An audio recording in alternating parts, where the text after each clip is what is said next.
Hello प्यारे बच्चों, आज हम क्लास 7th हिंदी पाठ 22 महाराजा श्री अग्रसेन नामक पाठ को पढ़ेंगे और समझेंगे। देवभूमि भारत को अवतारों की क्रीड़ा स्थली कहा जाता है। इस पवित्र भूमि में भगवान श्री राम, योगीराज श्री कृष्ण, महात्मा बुद्ध, महावीर स्वामी और गुरु नानक जैसे महापुरुषों ने जन्म लिया। इसी पावन धरती में एक ऐसे ही महामानव का जन्म हुआ जिसने समूची मानवता को सर्वप्रथम समाजवाद का पाठ पढ़ाया। वह महान विभूति का अर्थ होता है महान व्यक्ति थे, तो वह महान विभूति थे अग्रोहा नरेश महाराजा श्री अग्रसेन। कौन थे महान विभूति? अग्रोहा नरेश महाराजा श्री अग्रसेन। तो भारत की इस पवित्र भूमि में किस किस ने जन्म लिया था? भगवान श्री राम, योगीराज श्री कृष्ण, महात्मा बुद्ध, महावीर स्वामी और गुरु नानक जैसे महापुरुषों ने जन्म लिया। इसी पावन धरती में एक ऐसे ही महामानव का जन्म हुआ। किसका जन्म हुआ? अग्रोहा नरेश महाराजा श्री अग्रसेन का। आज से 5125 वर्ष पूर्व आश्विन शुक्ल प्रतिपदा को महाराजा श्री अग्रसेन का जन्म हरियाणा राज्य के हिसार जिले के प्रताप नगर में हुआ था।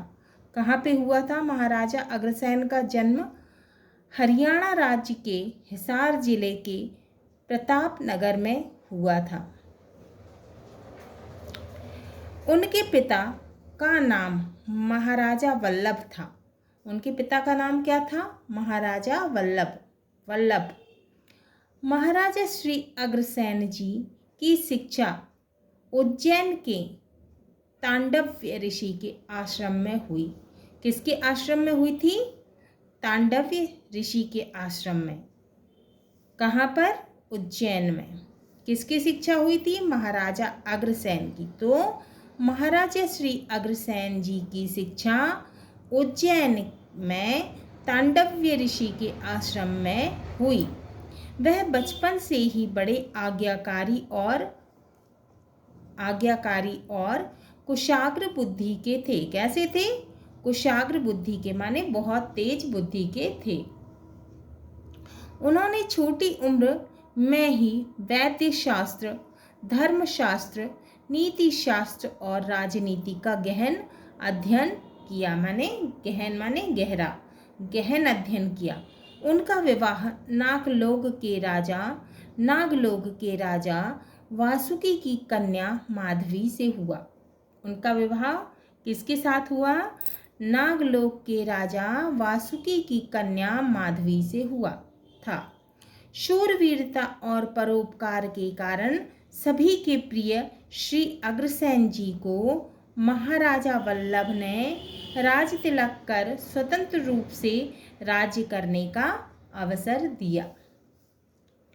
उस समय देश में राजवंशों की भरमार थी। सत्ता मद में लिप्त का अर्थ चूर, तो मद में चूर, घमंड में चूर। राजा एक दूसरे के राज्य को हड़पने के लिए युद्ध हेतु आमादा रहते थे। आमादा का अर्थ है तैयार रहते थे। महाराजा श्री अग्रसेन ने उस समय की अव्यवस्थित राजनीति को देख समझकर उसमें सुधार कर एक ठोस साम्राज्य स्थापित किया। अग्रोहा नाम से एक नगर बसाया। किस नाम से उन्होंने नगर बसाया? अग्रोहा नाम से। उन्होंने जनहित और जनकल्याण के लिए शासन किया। कभी किसी राज्य पर आक्रमण नहीं किया। अपनी शक्ति को राज्य के विकास में लगाया और नागरिकों का जीवन स्तर ऊंचा उठाने का प्रयास किया। महाराजा श्री अग्रसेन समाजवाद के प्रथम प्रणेता थे। किसके प्रणेता थे? समाजवाद के प्रणेता थे। प्रणेता का अर्थ होता है निर्माता। तो महाराजा श्री अग्रसेन समाजवाद के प्रथम प्रणेता थे। प्रणेता का अर्थ होता है निर्माता। इनके राज्य में सभी जातियों और धर्मों के लगभग 1 लाख परिवार रहते थे। कितने परिवार रहते थे? 1 लाख। सबको अपना अपना धर्म पालन करने और अपनी अपनी उपासना करने की पूर्ण स्वतंत्रता थी। सभी सुख शांति पूर्वक सुखी जीवन जीते थे। सब में समानता और भाईचारे का आदर्श व्यवहार था। ऊंच नीच और जाति पाति का कोई भेदभाव ना था। पूरे राज्य में ना बेकारी थी और ना बेरोजगारी थी, और ना ही कोई दुखी था और ना कोई गरीब था। महाराजा श्री अग्रसेन ने एक परिपाटी बनाई थी कि यदि कोई व्यक्ति अग्रोहा राज्य में आकर बसता है तो प्रत्येक परिवार उसे 1 ईंट और 1 रुपया देगा। कितनी अच्छी व्यवस्था थी। इस प्रकार से मकान के लिए ईंट और व्यापार के लिए धन सहज ही मिल जाता था। फिर उसकी आर्थिक स्थिति भी राज्य में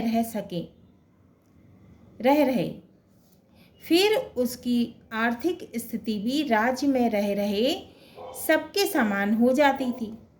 उसकी आर्थिक स्थिति कैसे हो जाती थी? राज्य में जो लोग रह रहे थे उनके समान। इस प्रकार उन्होंने अपने राज्य में एक आदर्श पद्धति को जन्म देकर समाजवाद की नींव रखी। महाराजा अग्रसेन ने अपने राज्य में सुव्यवस्था बनाए रखने हेतु 18 गणराज्य बनाए। कितने गणराज्य बनाए? 18। प्रत्येक गणराज्य से एक निर्वाचित प्रतिनिधि होता था। एक निर्वाचित नेता प्रतिनिधि होता था। ये प्रतिनिधि शासन परिषद के सदस्य होते थे। परिषद के सदस्य होते थे। शासन परिषद के सदस्य होते थे। इनके परामर्श से ही राज्य का शासन चलता था। स्वभाव से कैसे थे महाराजा अग्रसेन? धार्मिक थे। स्वभाव से धार्मिक महाराजा श्री अग्रसेन लक्ष्मी के अनन्य उपासक थे। तो माता लक्ष्मी के ये बहुत बड़े उपासक थे। यज्ञों से उन्हें बहुत लगाव था। उन्हें यज्ञ करना बहुत अच्छा लगता था। उन्होंने बड़े बड़े 18 यज्ञ किए। कितने यज्ञ किए उन्होंने? 18 यज्ञ किए। उस समय यज्ञों में पशु बलि की कुप्रथा थी। तो कुप्रथा माने बुरी प्रथा। तो उस समय जो पशु बलि की कुप्रथा थी, उन्होंने सोचा यज्ञ जैसे पवित्र कार्य में पशु बलि क्यों? कितना अच्छा सोचा उन्होंने। वे हिंसा को दुष्कर्म और घोर पाप मानते थे। वे कहते थे कि यदि हम किसी को जीवन दान नहीं दे सकते तो हमें किसी के प्राण हर लेने का कोई अधिकार नहीं है। क्या कहते थे? वे कहते थे कि यदि हम किसी को जीवन दान नहीं दे सकते तो हमें किसी के प्राण हर लेने का कोई भी अधिकार नहीं है। उन्होंने घोषणा की कि उनके राज्य में कभी भी हिंसा नहीं होगी। यज्ञों में पशु बलि नहीं दी जाएगी। उन्होंने दया, प्रेम और सहानुभूति का संदेश दिया। जीव दया के प्रति लोगों में आस्था जगाई, माने विश्वास जगाई। और उन्होंने आस्था का अर्थ होता है विश्वास, श्रद्धा या फिर भरोसा। तो उन्होंने जीव दया के प्रति लोगों में आस्था जगाई। यज्ञों के माध्यम से जन जन को संगठित किया। वे यज्ञ को पर्यावरण परिशोधन का मतलब शुद्ध करने का प्रमुख माध्यम भी मानते थे। इन्हीं 18 यज्ञों के आचार्यों के नाम पर अग्रवंश के 18 गोत्रों का चलन प्रारंभ हुआ। कहा जाता है कि उन्होंने महालक्ष्मी की घोर तपस्या की। माता महालक्ष्मी की उन्होंने घोर तपस्या की, जिससे प्रसन्न होकर महालक्ष्मी ने उन्हें क्षत्रिय वर्ण से वैश्य वर्ण ग्रहण करने के आदेश दिए। तभी से महाराजा श्री अग्रसेन ने वैश्य वर्ण ग्रहण कर वैश्य वंश की स्थापना की। कौन से वंश की स्थापना की उन्होंने? वैश्य वंश की। उन्होंने अग्रवंश की नींव रखी। यही अग्र वंशज अग्रवाल कहलाते हैं। तो ये अग्रवंशज क्या कहलाते हैं? अग्रवाल कहलाते हैं, जो आज विश्व भर में फैले हुए हैं, पूरे विश्व में फैले हुए हैं। महाराजा श्री अग्रसेन ने अग्रोहा को संपन्न और वैभवशाली राज्य बनाया था। अग्रोहा को कैसा राज्य बनाया था उन्होंने? संपन्न और वैभवशाली। पुरातत्व विशेषज्ञों को अग्रोहा की खुदाई में मिले सोने चांदी के सिक्के, आभूषण, तांबे की वस्तुएं, बर्तन, खिलौने, मंदिर, मूर्तियां, आलीशान भवनों के अवशेष आज भी महाराजा अग्रसेन के वैभवशाली अग्रोहा की कहानी कहते हैं। वैभव का अर्थ होता है संपन्न या संपत्ति। तो वैभवशाली अग्रोहा की कहानी कहते हैं। भवनों के अवशेष आज भी महाराजा अग्रसेन के वैभवशाली अग्रोहा की कहानी कहते हैं। महाराजा श्री अग्रसेन लोक कल्याण और श्रेष्ठ आदर्शों के कारण अमर हैं। उनकी स्मृति माने उनकी याद में, स्मृति माने याद में, तो उनकी स्मृति में भारत सरकार ने 24 सितंबर 1976 को 25 पैसे का डाक टिकट जारी किया। कितने पैसे का? 25 पैसे का। कब किया भारत सरकार ने? उनकी स्मृति में भारत सरकार ने कब?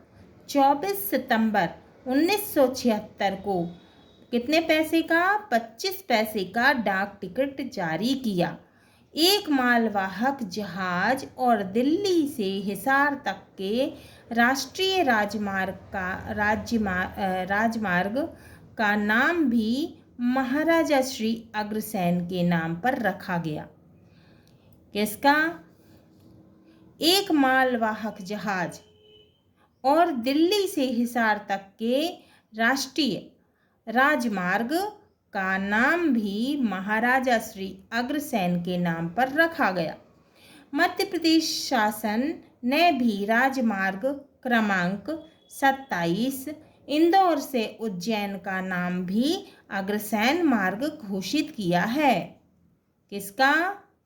मध्य प्रदेश शासन ने भी राजमार्ग क्रमांक 27, कौन सा क्रमांक? क्रमांक 27 इंदौर से उज्जैन का नाम भी अग्रसेन मार्ग घोषित किया है। महाराजा श्री अग्रसेन की जन्मस्थली अग्रोहा आज भारत के प्रमुख पर्यटन स्थलों में माना जाने लगा है।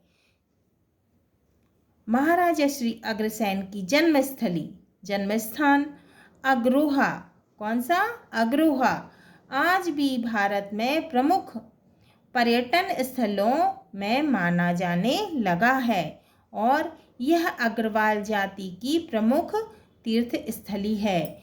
तो अग्रवाल जाति की प्रमुख तीर्थ स्थली क्या है? अग्रोहा। यह अग्रवाल जाति की प्रमुख तीर्थ स्थली है। महाराजा श्री अग्रसेन की जन्मस्थान अग्रोहा आज भारत के प्रमुख पर्यटन स्थलों में माना जाने लगा है और यह अग्रवाल जाति की प्रमुख क्या है? तीर्थ स्थली है। हाँ तो प्यारे बच्चों, ये हमारा पाठ 22 महाराजा श्री अग्रसेन नामक पाठ पूर्ण हुआ। अगले वीडियो में हम इसके प्रश्नों के उत्तर को हल करेंगे।